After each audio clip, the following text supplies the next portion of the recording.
What's up, YouTube, and welcome back. It has been a long time, I feel like, since I recorded that last video, because it has, and that is 100% my bad. I tried recording this earlier in the week. I tried recording over the weekend. Different topics, I don't know, it just didn't have the right vibe to it. I'm going to move this so you can see me better. I just want to get this done. I feel like I've let you guys down. Got a new mic, so hopefully the audio is better.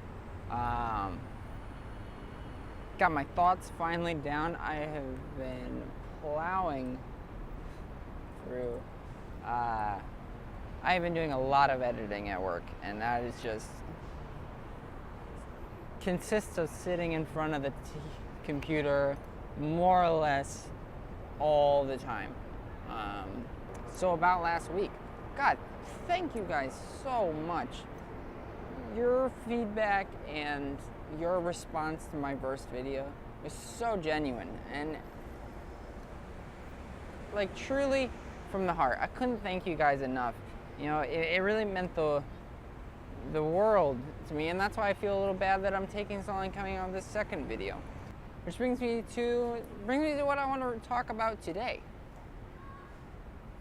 I want to talk about color film versus black and white film. Specifically how it changes how we as photographers see. I have a trip at the end of August where I'm going to India.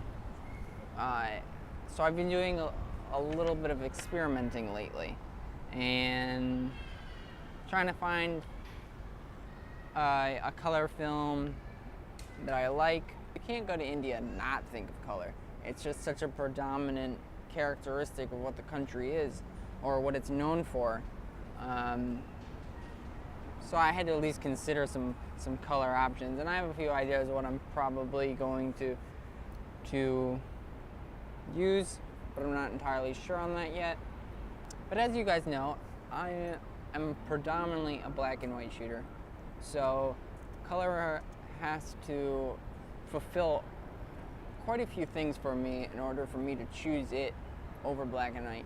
And yeah, I know you can make the argument, well, you could just turn it into black and white in the end in processing, but I don't think it's the same case. I don't think you have the same sort of information. I think when color film is processed, it's rendered differently and it creates a different kind of grain structure, which is something I don't like. So earlier in the week, I scanned in three rolls. I shot 3 rolls of Aqua Vista. One of them was a roll of Aqua Vista 200, one of them was a roll of Aqua Vista 400, and those were shot on my M6. And one of them was another roll of Aqua Vista 400, which was on my Leica Mini. This is this new point and shoot camera I have. So right off the bat, I noticed when you're shooting color, you can't help but see it color. Color is everywhere when you're shooting color film. And I think that's really difficult in photography to deal with that, especially on the street. I think to make a successful color image, there's a lot of components you have to think about and take into account. Blurred out colors can be very distracting and very difficult to work with. At the end of the day, I think a lot of times for me, shooting colors, it's very instinctual for me because I just end up shooting just for the color. It attracts my eye in a way I can't control. You see a bright red or a bright blue, you can't help but go and shoot that because that's an important element of your photo. And then in the end, when I was shooting these 3 rolls, it was very much a game of chasing light. I found myself shooting for more light than I was color. And then when I was shooting it, I was telling myself, well, I'm not really trying to make any solid keeper photos here. I'm just trying to test colors and see what I can make. But in the end, I don't know. I feel like I stepped away from things I normally would have shot. because I was shooting color. When I'm shooting black and white, obviously they're the easy explanations. Black and white is, it's very much about shapes, it's about composition, it's about light. But for me, it's also, it's also about the interactions that my subjects are having, or the overall mood that is being invoked in the photo. When I'm shooting black and white, the process becomes really simplified for me because it really allows me to hone in on what I know I want to shoot. I go for facial expressions. I go for people's actions. And also, light and composition in there as well. But I think when I'm shooting black and white, I think about what's more in my photo versus that instinctual, there's a bright color, like a distracted dog almost. So I think to wrap this up,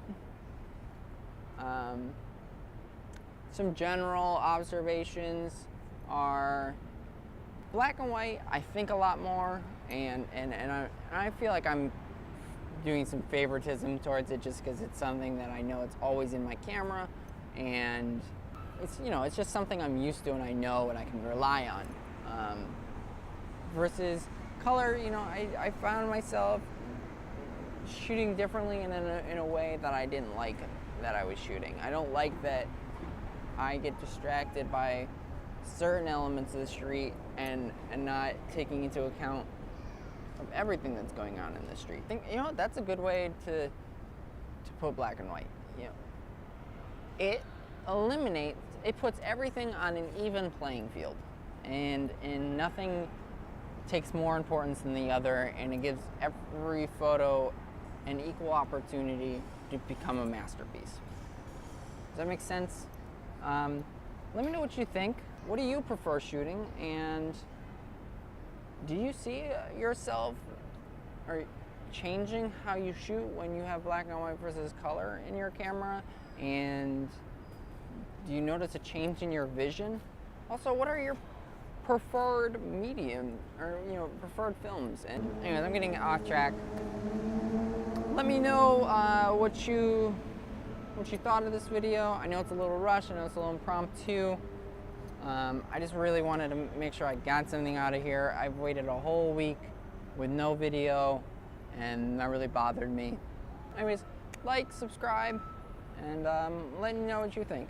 And next week, I'm really excited to do a video on how to prepare for a trip like India.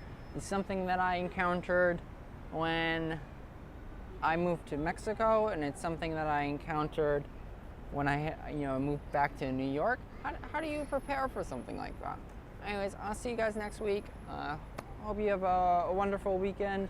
Get out there, do some shooting, and talk to you all later. All right.